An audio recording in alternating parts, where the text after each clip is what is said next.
Welcome back to the deep dive.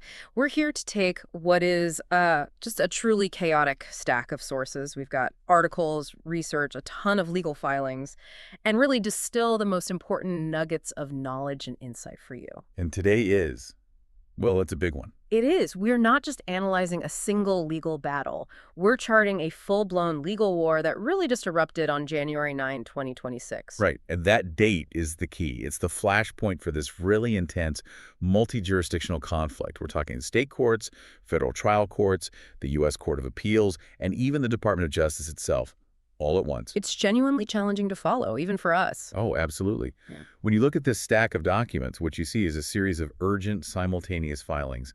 They're addressing crises in Texas state courts, 2 separate federal district courts, and it all culminates in this massive appellate push to the Fifth Circuit, plus a formal criminal complaint. It's an escalation across every single legal avenue you can imagine. Pretty much. And all of this intense activity, all these coordinated legal attacks, they focus on one man, Ronaldo J. Aguiar Marcano. Now, he is a pro se litigant, which means he's representing himself. And the core claim, the thing that's driving all of these sources, is that he is the target of a coordinated multi-party conspiracy. A conspiracy designed, he claims, to do a few things. First, deprive him of his constitutional rights. Second, silence his activities as a federal whistleblower. And third, well, the ultimate goal, he says, is to ensure his imprisonment.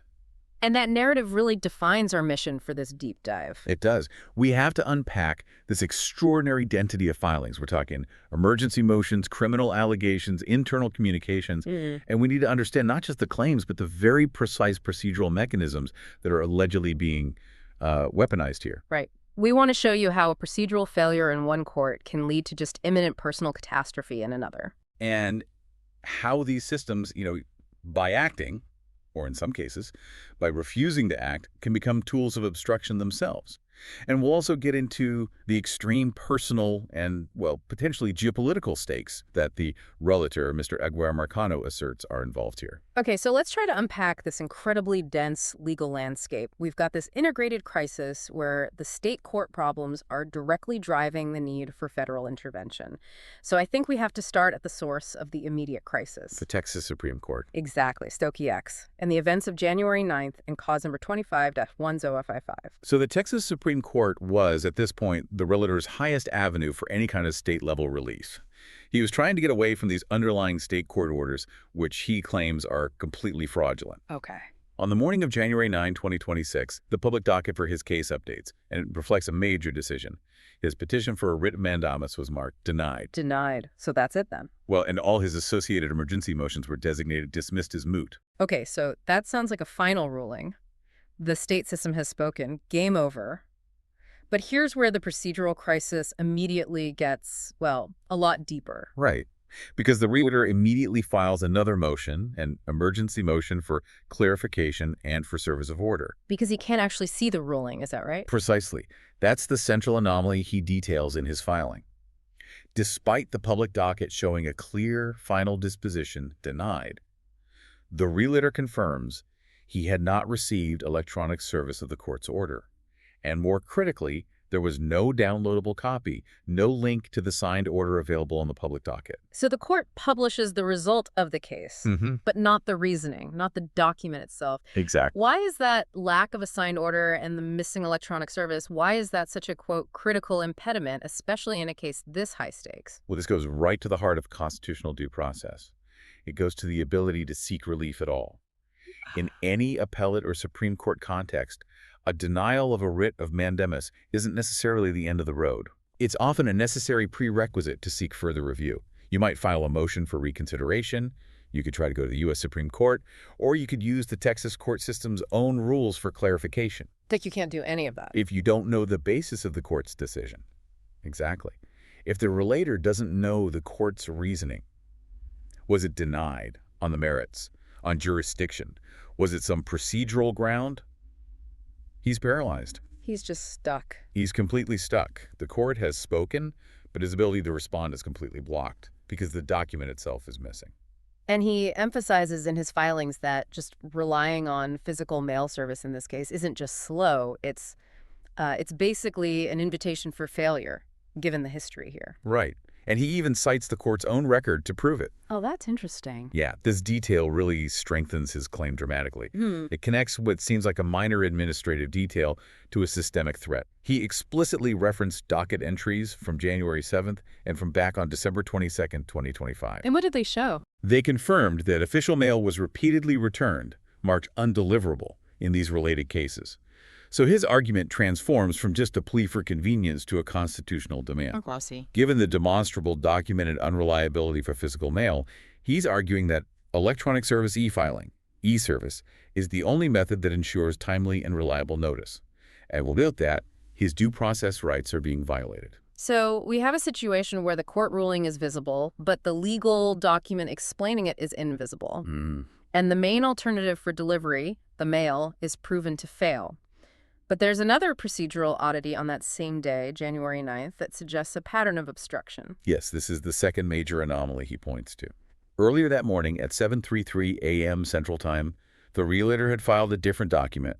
It was titled, Realtor's Notice of Filing of Petition for Writ of Mandamus and Emergency Motion for Stay in the U.S. Court of Appeals for the Fifth Circuit and Filing of Complaint with the U.S. Department of Justice. Okay, that's a mouthful. But that notice, it wasn't just a simple status update, was it?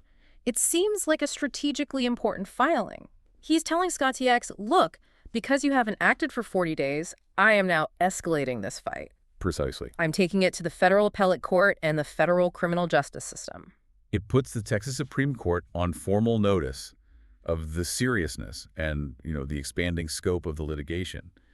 But the anomaly is that, despite the relator confirming the document was filed and timestamped within the electronic filing system, this critical notice reportedly did not appear on the public docket for his case. So the document confirming his escalation to the federal system effectively disappeared. From the public record of the very state court he was seeking relief from, yes. That is a critical linkage point in his narrative of a conspiracy. Oh, no, absolutely. On the very same day he is denied relief without adequate notice, the documentation proving he is taking the fight to the feds is also allegedly suppressed from the public eye. It creates a chilling picture for him. The state court system, he alleges, is actively concealing both its own action and his subsequent reaction from the public record. So the request in his emergency motion to Scout TX was simple. First, compel the court to provide the electronic order, and second, direct the clerk to immediately docket that missing notice. He's not just fighting the opposing parties anymore. He's fighting the transparency of the court itself. Right. And this narrative of a procedural blockade that's being established in the state court, it really sets the stage for the alleged motive.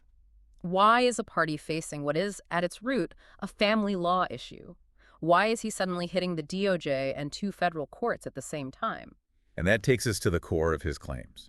Whistleblower retaliation and massive judicial fraud. Okay, so let's talk about that. The shift from what looks like a state-level civil dispute to this multi-jurisdictional criminal allegation it's dramatic. It's a huge leap.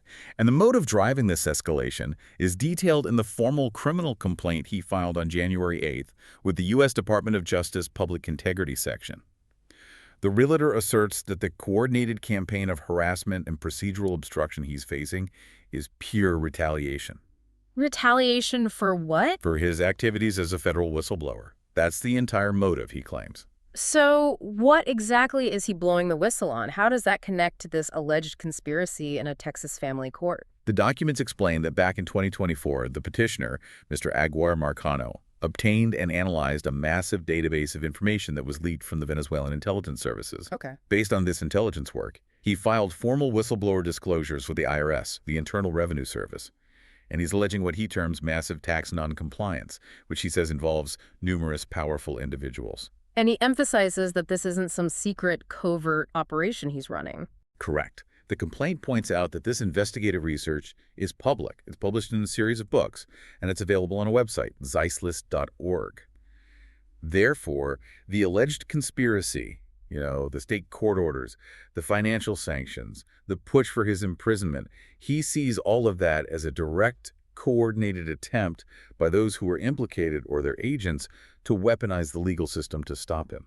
To stop his public disclosure and penalize him for using federal whistleblower protections. That's the argument. When you look at the sheer breadth of individuals he names in that DOJ complaint, it really supports this idea of an extensive conspiracy, doesn't it?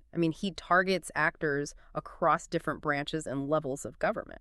It really does. It speaks to a very specific allegation of coordination. The complaint names individuals for alleged violation of two key federal statutes, Yeah. 18 U.S.C. Section 241, which is conspiracy against rights, and Section 242, which is deprivation of rights under color of law. Okay, can you just quickly break those down for us? What's the real difference between Section 241 and 242? Sure. Think of it this way. Section 241 is about the agreement. It's a conspiracy of two or more people to injure, oppress, threaten, or intimidate any citizen in the free exercise of a right that's secured by the Constitution or U.S. law. It's the plot itself. Okay, the plot. Right. Section 242, on the other hand, is about the actual execution of that plot by someone who is acting under color of law. So someone with governmental authority. Exactly. A judge, a police officer, someone using their official power to willfully deprive a person of those rights.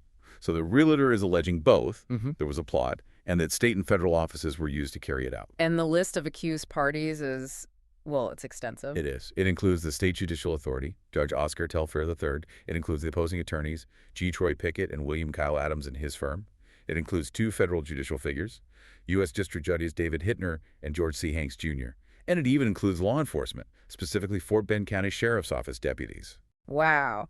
So the central tangible evidence of this whole conspiracy, according to his Fifth Circuit supplement, is the state court's use of a backdated void order. Yes. Let's slow down and walk through the chronology of this alleged judicial fraud, because it really feels like the linchpin connecting this whole conspiracy. It is. This is a classic case of alleged procedural manipulation, where the timing of the filings is absolutely everything. The scheme allegedly begins after the realtor filed a motion to recuse Judge Telfair. Which is a big deal. A very big deal. Once a recusal motion is filed, the judge's authority to act on substantive matters can be limited or challenged, which makes any subsequent orders highly suspect. So the motion to recuse is filed. What happens next? The realtor claims that the attorneys, Pickett and Adams law firm, then procured Judge Telfair's signature on a void order in October of 2025. This order allegedly stripped the petitioner of parental rights and imposed financial sanctions. The timing is crucial. He's saying the order was void because it was signed after the recusal motion was filed. Or at least after the judge should have stopped acting on the case, yes. But the truly audacious maneuver, which the realtor calls the multi-court deception, involved misleading the appellate court to kill his earlier mandamus action. Okay, this is where it gets complicated. It is. But this sequence is what supposedly yielded the written confession of fraud. It breaks down like this. First, on October 10, 2025, opposing counsel filed a notice of entry with the Texas First Court of Appeals. This notice suggested that the controversial temporary orders had been properly signed and entered. It implied finality. Okay, so they're telling the appeals court it's a done deal. Right. So, step 2. On October 14th, based on that representation, the Texas First Court of Appeals dismissed the petitioner's pending mandamus action. And why would they do that? Because the court assumed the underlying issues were now settled, or moot, since the orders had supposedly been entered. Okay, that makes sense. But then we get to step 3 on November 7th. Weeks later, opposing counsel filed a motion back in the trial court, and they attached those exact orders. And here is the smoking gun, according to the realtor. What was it? Those attached orders were now explicitly dated as having been signed by Judge Telfair on October 15th, 2025. Wait, October 15th. That's one day after the appellate court dismissed the case as moot. Exactly. So they got the dismissal on the 14th by arguing the orders were entered on the 10th, but their own later filing proves the orders weren't even signed until the 15th. That is the core argument of the fraud. If the orders weren't signed until October 15th, then counsel's representation on October 10th that they were entered was false. And the appellate court's dismissal on October 14th, which they secured under the pretense of mootness, well, it was based on a falsehood. So he views that November 7th filing, the one with the October 15th date, as an unintentional self-incrimination. He calls it the written confession of fraud. And this procedural manipulation, this alleged fraud, then directly links to his federal RSICO allegations, specifically interstate wire fraud. Right. The argument is that this fraud wasn't just about winning a motion in court, it was a financial crime. The realtor alleges that once these void orders were procured, the attorneys used interstate email systems, classic wire communications, to transmit unlawful monetary demands based on those fraudulent orders. And because the validity of those demands relied entirely on the fraudulently secured state court orders. The entire scheme allegedly constitutes a predicate act for federal interstate wire fraud.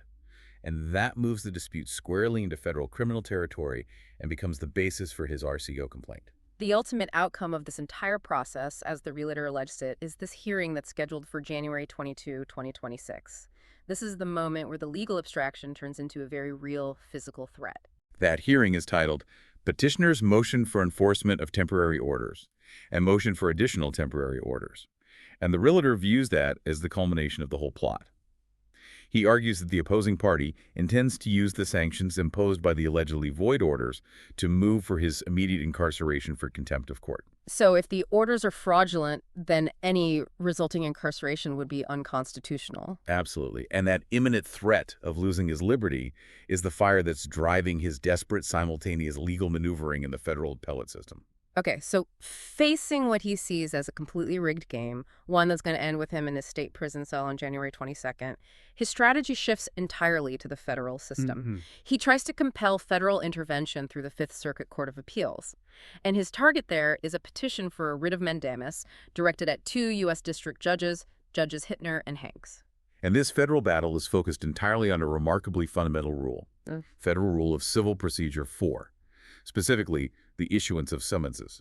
And this is where he argues the federal system is creating its own procedural blockade, one that mirrors the state-level obstruction. It is. It's the same pattern, he alleges. So let's clearly define why the failure to issue a summons is so critical, especially when we're talking about something as rare as mandamus relief. Okay, so Rule 4 states, quite simply, that once a complaint is filed, the court clerk must issue the summonses necessary for the plaintiff to serve the defendants. This isn't a judgment call. It is a ministerial duty. Meaning it's non-discretionary. Exactly. It's not up for debate. Think of it like this. If you pay the fee for a marriage license, the clerk doesn't get to decide if you should get married. They simply have a duty to process the application. The same thing here. Issuing a summons is just an administrative step required to legally get the case off the ground. And what the relator is experiencing is the judicial version of the clerk refusing to stamp the envelope. That's a great way to put it. He filed 2 major federal actions, a RICO case and another related case. But in both instances, he argues the court clerk, either under the direction of the judges or because of their inaction, failed or refused to issue the mandatory summonses. So he's trapped. Completely trapped. He's legally required to serve the defendants with documents he cannot obtain, yet he faces dismissal of his cases for failing to serve them. The case simply cannot commence, leaving him in this indefinite legal limbo while the state court crisis just barrels toward him. Okay, let's look at the Ari case first. That's case number 4.25 CV80-04890 before Judge Hittner. The relator tried to break this procedural logjam with an emergency motion, right? Yeah, he did. On December 10, 2025, he filed a consolidated emergency motion, basically pushing the court to perform its ministerial duty. Just issue the summonses. The response, issued the very next day by Judge Hittner, was, according to the relator's filing, truly extraordinary and deeply alarming for the rule of law. In what way? What did the judge do? Judge Hittner's order not only denied the request for summonses and denied leave to file the Second Amendment complaint, he took the extraordinary step of directing that the entire Second Amendment complaint, the document laying out the I-Corps grounds based on the state court fraud, be struck from the record entirely. Struck from the record? That's a staggering move. Why is striking a complaint rather than just dismissing it? Why is that such a point of contention? Well, when a judge dismisses a complaint, the record of it remains. And the litigant typically has a clear right to appeal that dismissal to the Fifth Circuit. Okay. However, striking a document means it is formally removed. It essentially vanishes from the judicial record for that case. The realtor argues that by striking the Second Amendment complaint, the very document detailing the state court fraud and establishing the grounds for federal jurisdiction, Judge Hittner was actively concealing the basis for the federal court's jurisdiction from any future appellate review. So it looks like an attempt to make sure the procedural impasse can't be reversed by a higher court. That's how the realtor sees it, making the denial of relief total and final without ever having to justify it on the merits. And this stalling tactic seems to be mirrored in the second case, the so-called Musk case, before Judge Hanks. Yes, the sources show a parallel procedural failure there as well. That case was filed much earlier, back in May of 2025, but it was also completely stalled because the summonses were never issued. And just as the realtor warned would happen, the consequence of this inaction became tangible on December 17, 2025. What happened then? A magistrate judge issued a recommendation to dismiss the case, precisely because of the failure to serve the defendants, the very thing he couldn't do without the summonses. So let's step back and look at the legal strategy here. If the cases are being dismissed or stonewalled, why not just wait for the final dismissal order and then appeal it? Why jump immediately to the incredibly high hurdle of seeking a mandamus petition? This is really the genius of the mandamus argument in this specific context. The petitioner asserts he has no other adequate remedy. If a court denies a motion, that's usually appealable. But the judges here are accused of refusing to perform a non-discretionary ministerial duty, or at least allowing the clerk to refuse. Okay. This failure to act, or the striking of the complaint, it doesn't result in a clear, final, appealable order that resolves the case. It just leaves him in perpetual legal limbo. So he's trapped. He can't get the cases started, but he can't appeal the block because the block itself is based on inaction rather than a final ruling. Exactly. The mandamus is sought under the All Writs Act, which is the mechanism to compel a judge to perform a clear duty. He cites Supreme Court precedent, specifically Cheney v. U.S. District Court for D.C., which allows for this extraordinary writ when there is a clear and indisputable right to the relief. Which, in this case, is the mandatory issuance of summonses under Rule 4. Right, and no other adequate remedy. For the realtor, the judges are abdicating their fundamental duty, and he believes only the Fifth Circuit can compel them to do their jobs so he can challenge the state court conspiracy before he gets thrown in jail. And this theme of administrative obstruction, it continues even into the most basic communication methods in the federal system, right? Specifically concerning mail delivery. Yes, and this is where the narrative links right back to the issues we saw in the Scott TX docket. The federal dockets for the RICO case show multiple entries documenting returned mail marked undeliverable. The same problem. The exact same problem. And in his motion to the Fifth Circuit for leave to participate in electronic filing, CMECF, the realtor claims this isn't random. This isn't just a mistake.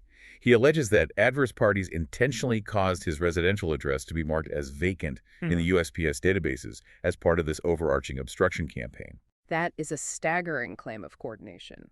He's saying they're using judicial inaction, the refusal to issue summonses, combined with administrative sabotage, like attacking the USPS database, to ensure he receives no timely notice from the court system. It creates a situation where electronic filing becomes a necessity for integrity and due process, not just a convenience. He argues that CMECF participation is the only reliable way to protect his constitutional right to notice. It just shows the depth of the systemic barriers he claims he's up against. The procedural failures aren't just errors. They are, in his view, operational components of the conspiracy. Okay, we spent a lot of time dissecting the legal mechanics here, the judicial fraud in state court, the whistleblower motive, the federal blockade. But the deepest part of this deep dive has to be the human stakes involved, the threat to the minor child and the alleged attempts at coercion by the opposing side to force a settlement. And those negotiation attempts are detailed in a highly revealing letter from the opposing counsel, G. Troy Pickett, dated December 22, 2025. What's interesting is this letter was sent just hours after the realtor filed a supplement to the Texas Supreme Court concerning the child's imminent danger. The letter, even though it's couched in terms of wanting a resolution, it serves as a crucial admission, doesn't it? It confirms his claims about the child's desperate financial situation. That's right. Pickett's letter explicitly corroborates the realtor's assertions that their real party in interest, Gloria Spina, and their minor child, face imminent indigency. The letter confirms she has 2 past due payments and that the upcoming December 31st rent obligation of over $2,500 is due. That's a powerful admission. It confirms the child's housing stability is genuinely at risk. It is, and it's at risk because of the enforcement of the very state court orders and sanctions the realtor claims are void. So counsel acknowledges the immediate crisis. What is the required condition for the realtor to secure this promised resolution? What does he have to do? The offer is straightforward, but it contains a critical legal trap, at least in the realtor's view. Pickett offers to discuss a resolution if the petitioner complies with 2 conditions. First, he has to pay the $2,549 monthly rent. Okay. Second, and most importantly, the petitioner must agree to accept the existing temporary orders. The very orders he alleges were fraudulently obtained and are void. He must accept them as valid and agree to comply with them until they are formally changed. So he sees this as pure coercion. Pay the ransom, but in doing so, you legally validate the instrument of your own persecution. That is the interpretation. The demand to recognize the void orders as valid is seen as a bad faith attempt to undermine his entire legal strategy, a strategy based on demonstrating that those orders have no legal force whatsoever. Yeah. If he accepts them as valid, his federal mandamus petitions, his RIAQ claims, they're all severely weakened. And this alleged coercion, it links back to a prior failed mediation effort and the use of a psychiatric evaluation motion as a weapon, which is one of the most compelling parts of this whole narrative. Yeah. It really is. Yeah. The relator describes a mediation on June 27, 2025, which failed immediately. And his reasoning for the failure was logical. He claims it was legally and logically incoherent to negotiate the terms of a contract, a settlement agreement, with a party whose own counsel was simultaneously challenging his mental capacity in court. Right, because if he settled, the opposing party could later argue the agreement was void because he wasn't mentally capable of entering into it in the first place. Exactly. And he even claims the mediator, a man named David S. Perwin, agreed with this assessment. Oh, really? Yes. The relator asserts that the mediator found the entire situation made no logical or legal sense because the foundational premise of any negotiation, that both parties have the mutual capacity to form a contract, was being actively challenged by one side. That's highly unusual. It suggests the evaluation motion was not intended to establish facts for the court, but maybe just to create a barrier to negotiation. And the evidence for this alleged tactical use is found in a certified transcript of a conversation between the petitioner and Gloria Espina just 3 days after that failed mediation. And what does that transcript say? Well, that certified translation, which was filed as an exhibit, contains what he sees as the crucial admission. Aguiar Marcano directly asks Espina if they had successfully mediated and reached an agreement, would there have been no need for the psychiatric evaluation? And her response, as transcribed, is correct. Correct. That one word. The relator argues that's the ultimate proof that the psychiatric evaluation motion was never based on a genuine concern for his mental health or his fitness as a parent. He says it proves it was a calculated litigation tactic, a weapon, he calls it, used to gain leverage. The ultimate goal, he states, was to force him into signing a settlement contract that would contain a gag clause, an unconstitutional prior restraint. Specifically aimed at stopping him from publishing his IRS whistleblower disclosures. That's his claim, that the entire legal apparatus was deployed to gain control over his ability to speak publicly about the powerful individuals named in his research. He also mentions a simple prerequisite he set for any negotiation, one that the opposing side rejected. That's right. His prerequisite for continuing to negotiate was a simple handwritten note from Gloria Espina affirming that she had no reason to believe he was incapable of entering into a contract, essentially just confirming his mental ability to negotiate. And she refused. The transcript confirms her lawyer advised her not to provide this note, telling her it would make her look like she was making up lies out of nowhere, which, in his view, directly confirms the tactical rather than factual nature of the mental capacity challenge. All of this gives us the context for the extremely high-tension environment the relator describes in his non-legal logs and his social media updates from January 8th and 9th. And while these claims aren't part of the formal judicial fraud allegations, they really do illustrate the level of perceived paranoia and threat he feels. I mean, when you believe that federal judges and attorneys are conspiring against you, it's going to change your baseline perception of threat. These social media logs, which were filed as part of the overall exhibits, they give you a glimpse into his minute-by-minute existence under this perceived surveillance. For instance, on January 8th, he logs a claim from an informant. What's the claim? That the timing of traffic lights was being intentionally manipulated specifically to make him run a red light. And the alleged goal of this micro-level sabotage? So that police could detain him and book him for public endangerment.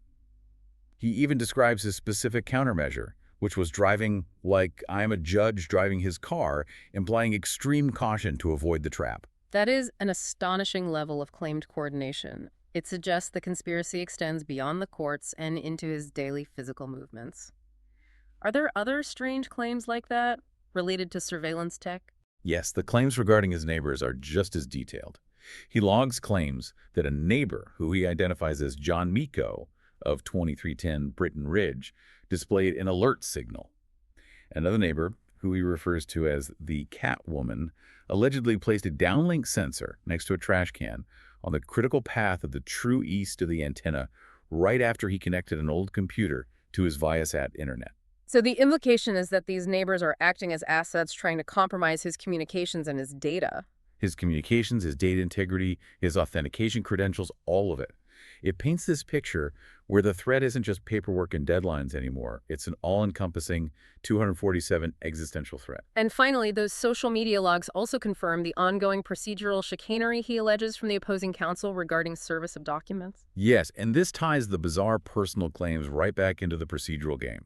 The log from January 8th claims that William Kyle Adams modified his name in the electronic service system. The eServe system. Right, from William Kyle Adams to William Kyle Adams. He suppressed the space between the last two names. The relator views this tiny change as a deliberate, tactical move. Why? Because it allows Adams to later argue he was not legally served, because his recipient name was technically changed in the electronic notices.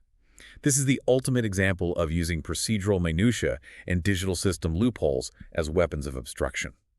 So we have a litigant facing immediate personal consequences, potential incarceration, the loss of his child, and he's navigating a judicial system that he believes is fundamentally rigged against him, from the clerk's docketing system to his mailbox, and even, allegedly, the traffic lights on his commute. Right.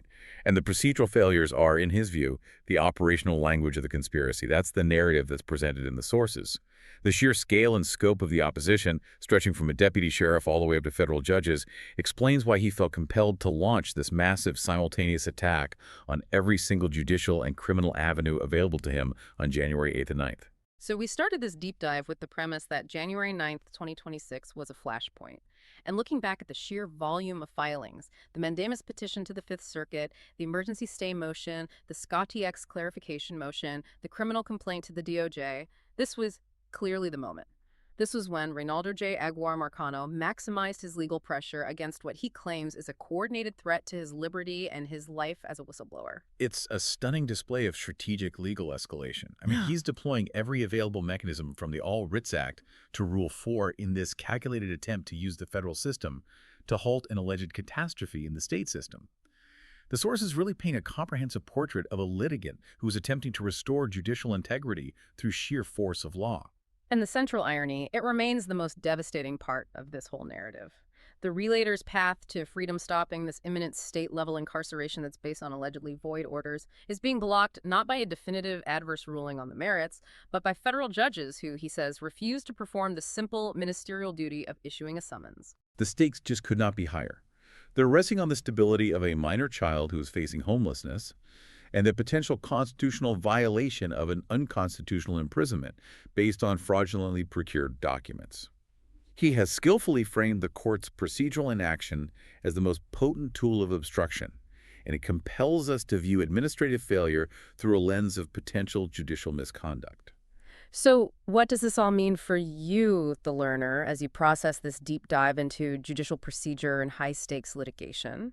Well, we want to leave you with this provocative thought. In a system that's built on the premise that access to the courts is a fundamental right, and where mandamus relief is reserved for only the most extraordinary circumstances, what happens when procedural inaction, the simple refusal of an administrative duty like issuing a summons, is utilized as the most effective, unappealable mechanism to perpetually block a litigant? Right. If judges can stop a case simply by pausing, is that calculated pause itself the most sophisticated form of judicial abuse of discretion? Think about that. Think about how the subtle weaponization of administrative process can fundamentally shift the balance of power and challenge the core promise of due process in any legal system.